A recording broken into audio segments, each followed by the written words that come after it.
I was raised in the bosom of the Catholic Church. My family attended Mass every Sunday. We prayed the Rosary. We sang hymns with fervor.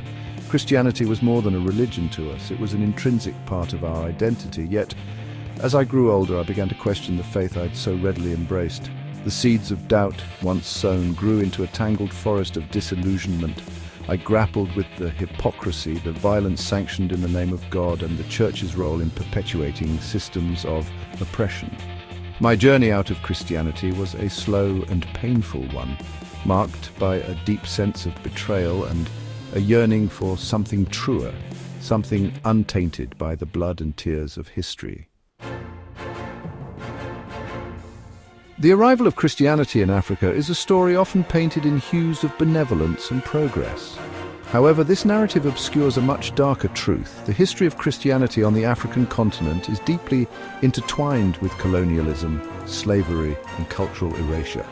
From the moment European missionaries set foot on our shores, they saw our traditions as primitive, our beliefs as pagan, and our very souls as ripe for conquest.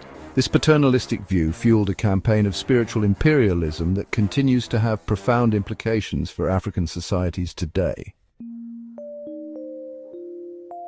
It is no coincidence that the spread of Christianity in Africa coincided with the rise of European colonialism. The two forces were inextricably linked, each feeding off the other in a symbiotic dance of domination. Colonial powers saw Christianity as a powerful tool for subjugating African populations. By converting local leaders and imposing their own belief systems, they sought to undermine traditional power structures and pave the way for economic and political control. Christianity, in turn, benefited from the military might and political infrastructure of the colonial regimes, allowing it to expand its reach and influence far and wide. Growing up, I witnessed firsthand the insidious ways in which Christianity was used to denigrate African culture and spirituality. Traditional rituals and ceremonies were dismissed as demonic or superstitious. Our ancestors were labeled as heathens, their wisdom and knowledge discarded as mere folklore. I remember the shame I felt when a priest at my school mocked the traditional attire worn by some of the students, calling it primitive and uncivilized. Such experiences left an indelible mark, instilling a sense of inferiority and self-doubt that continues to plague many Africans today. Perhaps the most damning indictment of Christianity's role in Africa is its complicity in the horrors of slavery and colonialism. The Bible, the very text that preaches love and compassion, was used to justify the enslavement of millions of Africans.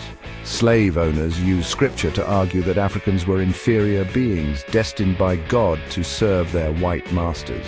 This perverse interpretation of Christianity provided a moral shield for unspeakable cruelty and barbarity, allowing slave traders and plantation owners to sleep soundly at night while perpetuating a system of unimaginable suffering. The history of missionary work in Africa is replete with contradictions. While some missionaries undoubtedly acted out of genuine compassion, their efforts were often intertwined with the colonial project and fueled by a paternalistic desire to civilize what they perceived as a backward and savage people.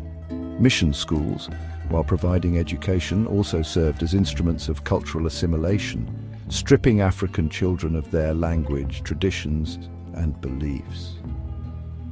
The legacy of this cultural violence continues to haunt us today as we grapple with the loss of our heritage and the fragmentation of our identities. For centuries, Christianity has propagated a narrative of its own supremacy, casting itself as the sole purveyor of truth and salvation. This narrative, deeply rooted in racism and colonialism, has been used to justify the subjugation and exploitation of countless people around the world. It is time to deconstruct these harmful myths. We must acknowledge the inherent value of indigenous belief systems and recognize that spirituality is not a monolithic concept. There are many paths to enlightenment, many ways of connecting with the divine. Christianity, for all its claims of universality, is just one among many. The journey towards decolonizing religion is a deeply personal and collective one. It requires us to confront uncomfortable truths about the past, to challenge deeply ingrained assumptions, and to reclaim our agency in shaping our own spiritual destinies. It is a process of unlearning, of rediscovering, and of forging new paths that honor the wisdom and resilience of our ancestors. For many Africans, this journey involves reconnecting with traditional spiritual practices that were suppressed or demonized during the colonial era. It means reclaiming our indigenous languages, celebrating our cultural heritage, and finding strength and solace in the wisdom of our elders. As we move into the 21st century, it is imperative that we continue the work of decolonizing religion and reclaiming our spiritual autonomy. This is not about rejecting Christianity outright, but rather about engaging with it and all faiths, from a place of critical awareness and cultural self-determination. We must create spaces where multiple narratives can coexist, where different belief systems can be explored and celebrated, and where African spirituality can flourish, free from the shackles of colonialism and oppression. This is the future I envision for Africa, a future where our spirituality is no longer defined by the colonizer, but by ourselves.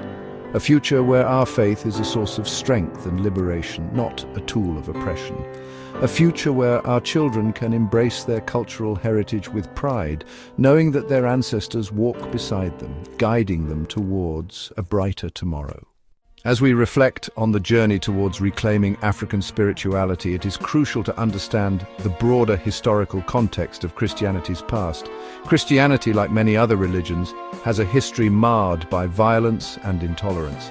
This chapter will delve into some of the darkest periods of Christian history, including the burning of heretics at the stake and the brutal Crusades. The Inquisition, a dark chapter in Christian history, saw countless individuals accused of heresy, tortured, and ultimately burned at the stake. These acts were justified as necessary to preserve the purity of the faith, but they left a legacy of fear and cruelty that cannot be ignored. Similarly, the Crusades, spanning the 11th to the 13th centuries, were a series of religious wars initiated by the Latin Church. Ostensibly aimed at reclaiming the Holy Land from Muslim rule, these campaigns resulted in widespread death and destruction. The killing of Muslims and Jews, the sacking of cities, and the imposition of Christian rule were all carried out in the name of God. These violent acts were often justified by the belief that non-Christians were a threat to the faith and needed to be converted or eliminated. Understanding these historical events is essential for a comprehensive critique of Christianity's role in global history. By acknowledging this violent past, we can better understand the complexities of faith and the importance of decolonizing our spiritual practices. In moving forward, we must remember these lessons from history. We must strive to ensure that our faith, whatever it may be, serves as a source of peace, understanding, and liberation rather than a tool of oppression and violence. Only then can we truly honor our ancestors and build a future where all spiritual traditions are respected and celebrated. As we continue to explore the complex history of Christianity, it's essential to consider how the faith has historically viewed and treated non-Christians. This chapter aims to provide a balanced perspective, acknowledging both the negative and positive aspects. Historically, Christianity has often positioned itself as the one true faith, leading to a duality in its treatment of non-Christians.